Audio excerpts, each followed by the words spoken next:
Voilà, bonjour à tous et à toutes. Bienvenue dans notre quart d'heure quotidien, un rendez-vous reconnu d'utilité publique pour notre âme et notre vie spirituelle. On vous remercie de votre fidélité et on est très heureux de pouvoir passer ces moments avec vous, un moment où on veut lever ensemble les yeux vers Dieu et surtout incliner nos cœurs vers lui. J'aimerais juste quand même dire que cette semaine, c'est la dernière semaine pour notre quart d'heure quotidien avec le déconfinement qui reprend, avec les activités professionnelles des uns et des autres qui reprend. On ne va pas être en mesure de continuer ce rendez-vous chaque jour dans les semaines qui suivent, mais on aimerait vous inviter à vraiment profiter des moments que nous avons passés cette semaine. Et je tiens à dire que cela ne signifie pas que nous ne ferons plus rien à l'avenir sur Internet, mais ce rendez-vous-là ne pourra pas être maintenu chaque jour à partir de la semaine prochaine. Donc, cette semaine encore, nous sommes là, ensemble, chaque jour, pour notre quart d'heure quotidien. Et nous allons, comme à chaque fois, passer un temps aussi à louer Dieu à travers d'un chant qui nous est proposé par Priscia et par Joseph, et on va les entendre maintenant.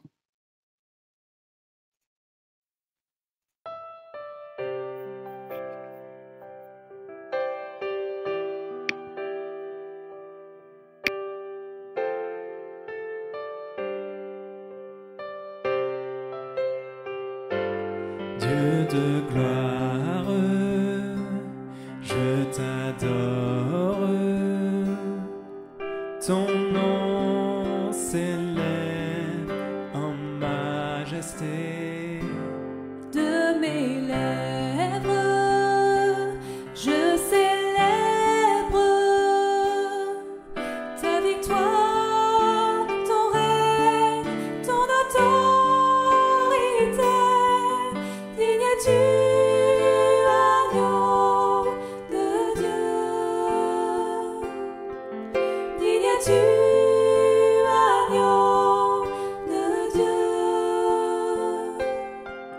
Tous les anges ensemble acclament la puissance de ton nom. Digne es-tu, agneau de Dieu. Digne es-tu, agneau de Dieu. L'univers entier proclame la beauté de ton saint nom. Dieu de gloire, je t'adore. Ton nom s'élève en majesté. De mes lèvres, je célèbre ta victoire, ton règne, ton autorité. Digne es-tu, agneau de Dieu. Digne es-tu, agneau de Dieu. Tous les anges ensemble acclament la puissance de ton nom. Digne es-tu, agneau de Dieu. Digne es-tu, agneau de Dieu. L'univers entier proclame la beauté de ton saint nom. Dieu de gloire.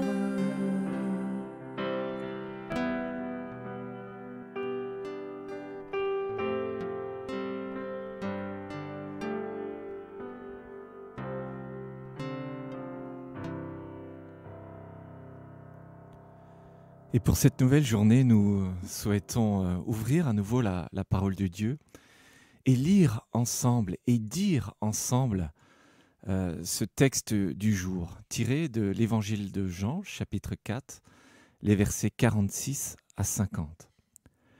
Il retourna donc à Cana en Galilée, où il avait changé l'eau en vin.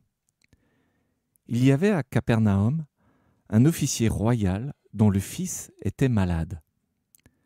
Il apprit que Jésus était venu de Judée en Galilée, alla vers lui et le pria de descendre et de guérir son fils qui était près de mourir.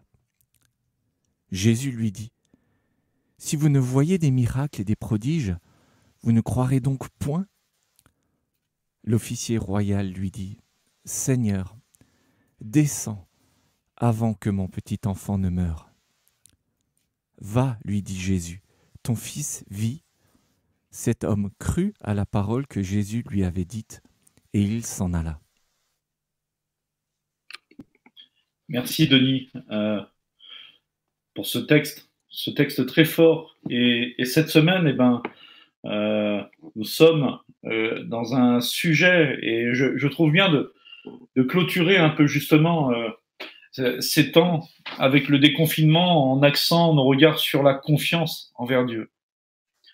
Et nous sommes dans un témoignage qui est le témoignage d'une histoire qui s'est réellement passée. Un haut fonctionnaire du roi, il s'agissait bien sûr pour ceux qui sont peut-être assez pointilleux au niveau historique, c'est l'Empire romain. Mais il y avait quand même un roi sur chaque province, mais c'était des rois marionnettes dirigés par l'Empire romain. Il devait être au service de l'Empire romain. Et un des hauts fonctionnaires au service de ce roi a fait une longue route pour croiser Jésus. Nous savons qu'il a fait une longue route parce que si on lit, alors je vous invite à lire chez vous la suite du chapitre 4, nous voyons que c'est seulement le lendemain qu'il a pu constater l'effet de la parole de Jésus.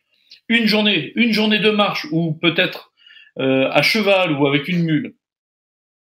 Il est venu de loin. Et il est dans une situation vraiment très préoccupante que chaque parent qui regarde cette vidéo, chaque parent connecté ici, on pourrait s'identifier à lui. Son enfant est en train de mourir. Et il est comme nous. Dans une situation pareille, c'est ça qui le préoccupe le plus. C'est ça qui va prendre toute la place de son cœur et de ses pensées. Et cet homme donc va s'approcher de Jésus en suppliant Jésus de guérir son fils. Et je sais que pour beaucoup, la réponse de Jésus, sa première réponse peut vraiment déconcerter. On a même l'impression que Jésus fait une parole un peu dure, où il fait ce reproche en disant « mais tant que je ne fais pas des miracles ou des guérisons, vous ne croirez pas ». Ça paraît une parole un peu dure, surtout que Jésus a fait beaucoup de miracles et beaucoup de guérisons. Quand vous parcourez les évangiles, vous voyez un peu l'étendue de la grâce que Jésus a exercée avec des hommes. Et souvent, on voit que Jésus a eu des paroles de compassion, justement, pour les malades. On peut être un peu surpris de ça. J'aimerais juste donner un mot d'explication d'abord pour cette première parole de Jésus. Jésus n'est pas une bête de foire. Pour Jésus, la guérison physique, ce n'est pas l'aboutissement de son ministère. Ce n'est pas ce qu'il y a de plus important. Jésus, avant d'être un guérisseur, il est d'abord un sauveur. Et lorsqu'il dit qu'il faut que vous voyez des guérisons pour croire, c'est parce qu'en fait, la chose la plus importante à faire, c'est d'abord de croire en Jésus, même sans être guéri d'une maladie. Ça n'empêche pas Jésus d'exercer le pouvoir de guérison. Mais Jésus hiérarchisait les choses. C'était peut-être d'ailleurs un ensemble de personnes. Dans les évangiles, à d'autres reprises, et on trouve ça notamment dans Marc, dans les premiers chapitres de Marc, où Jésus va reprocher aux habitants d'une ville dans laquelle il avait fait beaucoup de guérisons. Il leur dit, mais si ces guérisons avaient été faites dans d'autres villes, beaucoup de gens auraient cru, mais pas vous. Beaucoup de gens venaient voir Jésus pour les guérisons, pour les miracles, mais peu le suivaient. C'est ce qui s'est passé à chaque fois. Alors, je me pose cette question, si j'étais moi ce père qui est venu voir Jésus, est-ce que j'arriverais à penser à autre chose, sachant que mon enfant est malade? Est-ce que j'arriverais à concentrer mes pensées sur autre chose que la moindre possibilité de guérison et de rétablissement de mon enfant? mais je crois que je serai comme ce père. Je n'arriverai pas à penser à autre chose que ça. Et alors ce père, il insiste auprès de Jésus. Et il y a cette parole extraordinaire. Et elle est tellement forte, cette parole. Jésus lui annonce tout simplement qu'il peut s'en retourner, son fils vit. Et il est dit que cet homme est reparti. Il y a quelque chose qui est vraiment important. Jésus a dit, il a annoncé à ce père que son enfant vivrait, qu'il ne mourrait pas. Et ce père a cru. Et lorsque vous lisez les versets suivants, c'est une très belle histoire. Alors qu'il est sur le chemin du retour, ses serviteurs viennent lui annoncer que son fils est complètement rétabli. Il lui annonce même l'heure à laquelle son fils est rétabli, et le père se rappelle et reconnaît que cela correspond au moment où Jésus lui a dit « Ton fils vit ». J'aimerais nous laisser avec deux choses à retenir. Quand Jésus dit quelque chose, il l'accomplit. Jésus n'accomplit pas ce qu'il ne dit pas. Parfois, on peut, par maladresse ou par immaturité, faire dire à la Bible des choses que la Bible ne dit pas. Mais ce que Jésus dit, il le fait. Jésus avait dit à cet homme que son fils serait guéri. Et ça s'est accompli. Et j'aimerais nous inviter aujourd'hui à réfléchir et à avoir l'attitude de cet homme. Il a tout simplement cru et il est reparti. Il n'a pas cru en des concepts théologiques sur Dieu. Il n'a pas cru en... Il n'a pas fait tout un cursus de découverte pour examiner tout ce que la Bible disait, tout ce que Jésus disait. Il a tout simplement cru Jésus sur parole. Et j'aimerais vous laisser avec ça. Il est bien plus important de croire ce que dit Jésus que de croire des choses sur Jésus. Pourquoi ne pas croire Jésus sur parole? Il a proclamé qu'il était le Fils de Dieu, qu'il était le Sauveur, qu'il était tout-puissant, qu'il avait reçu toute autorité, qu'il voulait conduire nos vies, qu'il nous conduirait vers Dieu le Père en toute sécurité. Il a annoncé qu'il se sacrifiait pour le péché des hommes afin que nous ayons une relation avec Dieu.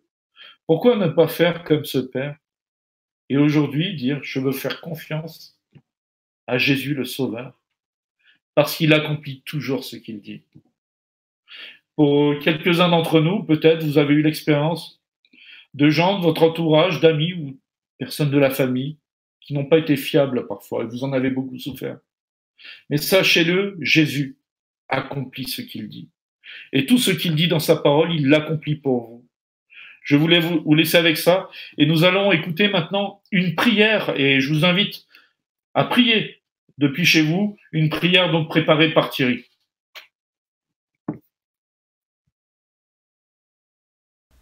Seigneur, tu nous appelles tous à te suivre. Merci de ce que tu ne nous laisses pas inactifs. Tu traces un chemin et nous sommes en mouvement. Non par la vue, mais par la foi. C'est ainsi que tu l'as voulu. Aide-nous, Seigneur, à nous diriger par la grâce qui nous est faite de ton Esprit Saint en nous. Heureux sommes-nous de croire, nous qui ne voyons pas toujours.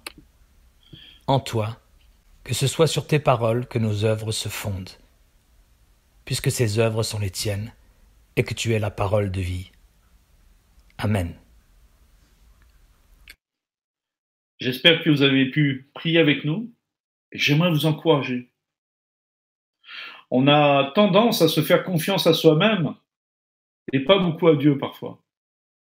On exagère parfois nos propres capacités, alors qu'en fait, la Bible nous demande d'être humble sur ce qu'on est, mais de ne pas fixer des limites à Dieu.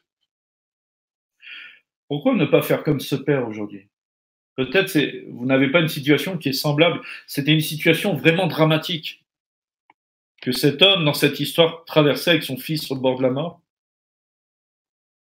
Mais dans d'autres situations de votre vie aujourd'hui, pourquoi ne pas dire « je vais faire confiance à Jésus » et le placer au centre de cette situation. Je prie maintenant pour vous. Je prie pour que Dieu, par son esprit, rejoigne votre besoin au moment où vous regarderez cette vidéo. Père, merci pour chacun des internautes, que ce soit des membres de notre Église, d'autres communautés chrétiennes, ou des gens en cheminement, en découverte de la foi. Je te prie de rejoindre leurs problèmes, de rejoindre leurs difficultés, leurs questionnements, leurs doutes, leurs combats, de rejoindre leur chute, leur détresse, par ton esprit, et de rétablir les uns et les autres là où ils en sont. Je prie pour la guérison physique de ceux qui placent leur foi en toi.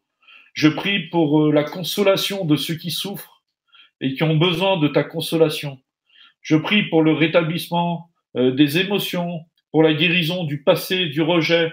Je te prie, Père, parce que par Jésus-Christ, nous avons tout pleinement en toi. Nous trouvons notre sécurité. Nous trouvons la paix. Nous trouvons ton amour.